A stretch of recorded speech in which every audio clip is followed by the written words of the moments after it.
नमस्कार, आप हैं IPN7 के साथ। आपके साथ मैं हूं तेजस्वी चंडोक नैयर। हम आपको दिखा रहे हैं अब दो राज्यों की तस्वीरें। महाराष्ट्र के मुंबई में, गुजरात के अहमदाबाद और राजकोट में डॉक्टरों की हड़ताल चल रही है। मुंबई में डॉक्टरों की कई मांगे हैं, जिसे लेकर उन्होंने हड़ताल का फैसला लिया। वहीं लगातार दूसरे दिन करीब 4500 डॉक्टर हड़ताल पर हैं, तो गुजरात के अहमदाबाद और राजकोट में मरीजों के परिजनों से मारपीट की घटना के बाद डॉक्टर हड़ताल पर चले गए हैं।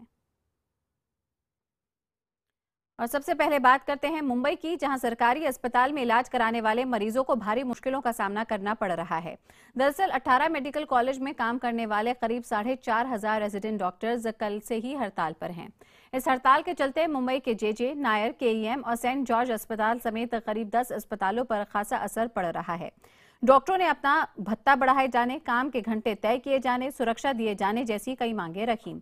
डॉक्टरों ने मांग पूरी होने तक हड़ताल पर रहने की बात कही। इस बीच कल हड़ताली डॉक्टरों की महाराष्ट्र के शिक्षा मंत्री विनोद तावड़े से बातचीत हुई, लेकिन कोई नतीजा नहीं निकला। आज फिर हड़ताली डॉक्टरों और सरकार के बीच बात होनी है।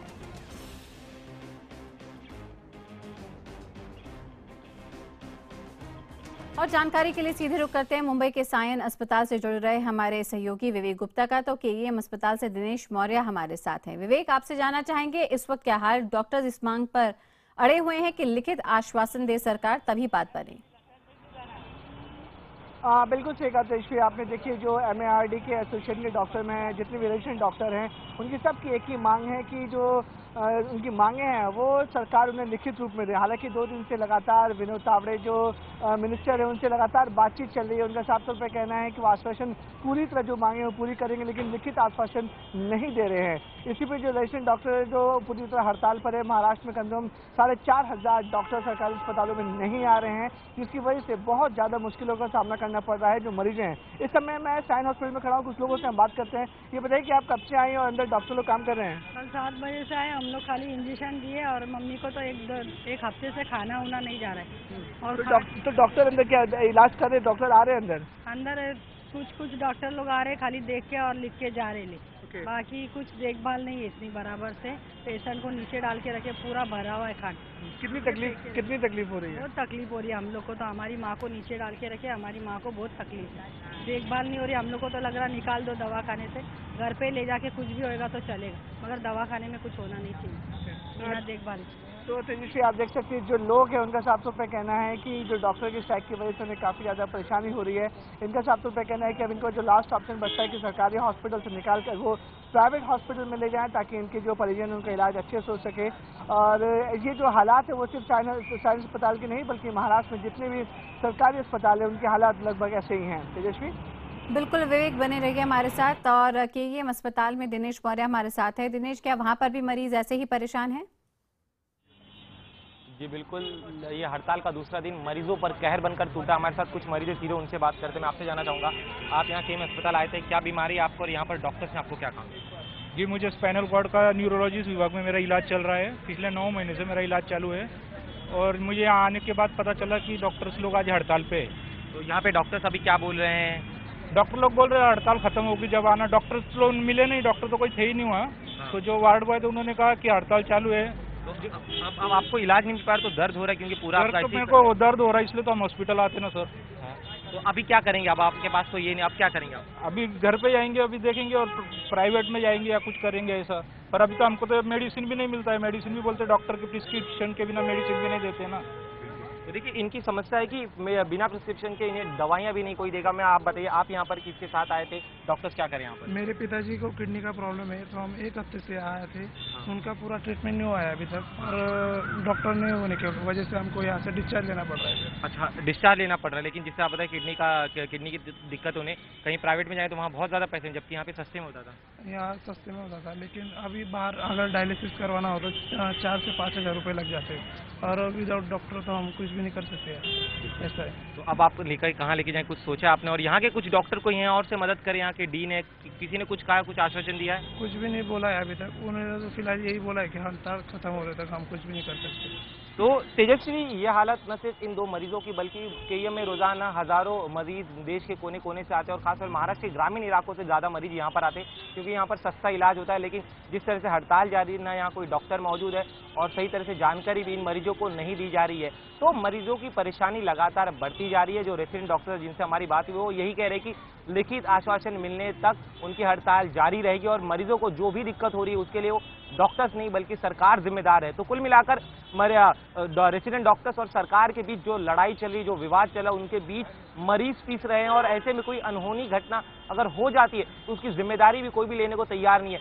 लेकिन अगर डॉक्टरों का रुख यही रहा, बातचीत सरकार लगातार कोशिश करे, लेकिन अगर डॉक्टर इसी तरह से हड़ताल पर अड़े रहे तो मरीजों की दिक्कत और ज्यादा बढ़ सकती है। जी तेजस्वी। बिल्कुल दिनेश और विवेक, आप पूरी घटना पर नजर बनाए रखिए। फिलहाल जानकारी के लिए आपका बहुत बहुत शुक्रिया। तो मुंबई में खासकर की जो मरीज हैं और उनके परिजन हैं वो खासे परेशान है क्योंकि सहूलियत उनको मिल नहीं रही। अस्पताल के लिए अंदर जहां पे वो उपचार के लिए गए हैं डॉक्टरों की कमी है, जिसकी वजह से कुछ ऐसे मरीज भी हैं जिनको रोज डॉक्टर की जरूरत पड़ती है, जैसे किडनी पेशेंट हो या डायलिसिस कराना हो, सस्ता इलाज कराना हो, लेकिन लोगों के लिए बहुत बड़ी मुश्किल। एक तरफ मुंबई है जहां पे इस तरह से डॉक्टर हड़ताल पर चले गए हैं, तो गुजरात के अहमदाबाद और राजकोट में भी डॉक्टर्स हड़ताल पर चले गए हैं। दरअसल मरीजों के परिजनों की तरफ से डॉक्टरों पर हुए हमले के विरोध में पहले राजकोट के डॉक्टर हड़ताल पर गए और उसके बाद फिर अहमदाबाद के रेजिडेंट डॉक्टरों ने हड़ताल कर दी। डॉक्टरों की हड़ताल से अस्पतालों की व्यवस्था चरमरा गई है, मरीजों का हाल बेहाल है, लेकिन डॉक्टर हड़ताल तोड़ने को राजी नहीं हो रहे। डॉक्टर्स का कहना है कि जब तक उन्हें सुरक्षा का भरोसा नहीं दिलाया जाएगा वो हड़ताल नहीं तोड़ेंगे। सभी जने हमारे साथ में, हमारे परिवार, हमारे दूसरे कलीग्स, बीजे के स्टूडेंट्स भी हमारे साथ में जुड़ने वाले हैं, मुंबई के स्टूडेंट्स हैं, राजकोट के स्टूडेंट्स हैं। हर जगह स्ट्राइक चल रही है। पूरे भारत में मेडिकोस के ऊपर जो हालात बना हुआ है उसके लिए हम लोग सब जने डॉक्टर्स हम लोग संघर्ष कर रहे हैं और अपने आखिरी दम तक हम लोग संघर्ष करते रहेंगे। कल रात को पेशेंट के रिलेटिव आए और डॉक्टर के साथ बवाल की, मारामारी की। पहली बार नहीं हुआ, वीएस में 3-4 बार हो चुका है। पहले लास्ट 5 मंथ में 3-4 बार इंसिडेंस हो चुका है। तो क्या आपकी मांग? हमारी मांग मेनली डॉक्टर की सिक्योरिटी है। और आइए सीधे रुख करते हैं हमारे सहयोगी जनक दवे का, जो कि हमें ज्यादा बता रहे हैं। जनक, अब यहाँ पर भी डॉक्टर्स हड़ताल पर चले गए हैं, हालांकि वजह है सुरक्षा का, जो सुरक्षा है वो मुख्य मुद्दा है, क्योंकि बताया जा रहा है कि कोई झड़प हुई है इनके किसी मरीज के परिजन के साथ।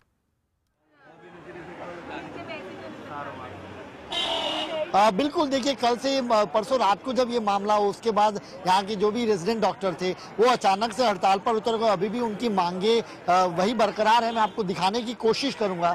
यहाँ पर देखिए पूरे यहाँ वाडीलाल साराभाई अस्पताल के सारे रेजिडेंट डॉक्टर हैं वो यहाँ पर हड़ताल पर बैठे हुए हैं अपनी मांगों को लेकर। सुरक्षा सबसे पहली उनकी मांग है कि उन पर इस तरीके के हमले लगातार हो रहे हैं, 1 महीने में 4था हमला है। और उसके अलावा फिर बाकी और भी मांगे जुड़ती गई जो प्रशासन अभी मानने को तैयार नहीं है। आश्वस्त उनकी सुरक्षा को लेकर किया गया। जिस परिजन ने इनके साथ जो हाथापाई हुई थी उसको गिरफ्तार कर दिया। बावजूद उनकी हड़ताल आज भी जारी है। उन्होंने हालांकि ओपन ओपीडी आप देख सकते हैं कि इस तरीके से बाहर अस्पताल के बाहर ऐसे टेबल लगाए हैं डॉक्टर्स ने, और जो भी लोग आते हैं उनको यहाँ पर ट्रीटमेंट देने की बात कही जाती है। ओपन ओपीडी का नाम उन्होंने दिया है। दरअसल ये उनके प्रोटेस्ट का एक प्रयोग है कि इस तरीके से वो बात अपनी वो लोगों तक पहुंचाए, प्रशासन तक पहुंचाए। हालांकि प्रशासन ने अपना बी प्लान तैयार रखा है कि अगर ये डॉक्टर्स अपनी मांगों पर अड़े रहते हैं तो ऐसे में जो मरीज हैं उनको कोई परेशानी ना हो, उसको लेकर आसपास के इलाकों के सारे डॉक्टर्स को यहाँ पर बुला दिया गया है। जो सीनियर्स डॉक्टर हैं जो उनको पढ़ाते हैं उन डॉक्टर्स को ओपीडी पे लगाया गया है। तो फिलहाल अभी तो मरीजों को इतनी तकलीफें नहीं है, लेकिन इतना जरूर है अगर ये हड़ताल लंबी चली, अगले 2 दिन तक चली, तो निश्चित तौर पर जो यहाँ पर अस्पताल की जो प्रशासन व्यवस्था है वो पूरी तरीके से चरमरा जा सकती है। इसको लेकर अभी भी मैनेजमेंट तैयार नहीं है इनकी मांगों को लेकर, और एक मांग उनकी सुरक्षा का है जिस पर मैनेजमेंट को भरोसा दिया है। बिल्कुल, और ये सीसीटीवी फुटेज भी हम आपको अस्पताल की दिखा रहे हैं। ये वही झगड़ा है जिसके बाद यहाँ पे अहमदाबाद में, गुजरात, राजकोट में जो डॉक्टर है वो हड़ताल पे चले गए। मामला दरअसल ये बताया जा रहा है, और जनक इसको और दुरुस्त भी कर सकेंगे, कि मीनाबेन नाम की एक महिला यहाँ पर आई थी चेस्ट पेन की शिकायत लेकर, और उसके बाद डॉक्टर टाइम पर नहीं पहुंचे उनके इलाज के लिए, जिसके बाद ये विवाद काफी बढ़ता गया। लेकिन अब यहाँ पे सभी रेजिडेंट डॉक्टर जो हैं वो गुजरात, राजकोट में चले गए हैं हड़ताल पर। आपसे आगे भी जनक अपडेट लेंगे। फिलहाल जानकारी के लिए आपका बहुत बहुत शुक्रिया। इस बीच हम आपको बता दें कि मुंबई, अहमदाबाद और राजकोट में डॉक्टर हड़ताल पर हैं। तीनों ही जगह मरीजों की परेशानियां बढ़ती जा रही हैं, लेकिन डॉक्टर्स अपनी मांगे माने जाने तक हड़ताल खत्म करने को राजी नहीं हैं। डॉक्टरों की हड़ताल को लेकर सुप्रीम कोर्ट भी अपनी चिंता जाहिर कर चुका है। नवंबर 2014 को सुप्रीम कोर्ट ने अपनी टिप्पणी में कहा था कि ईश्वर का दूत होने के कारण डॉक्टरों को हड़ताल नहीं करनी चाहिए, वो जीवन की रक्षा करते हैं। डॉक्टरों को ऐसी कार्रवाई नहीं करनी चाहिए जिससे मरीजों की जिंदगी खतरे में पड़े।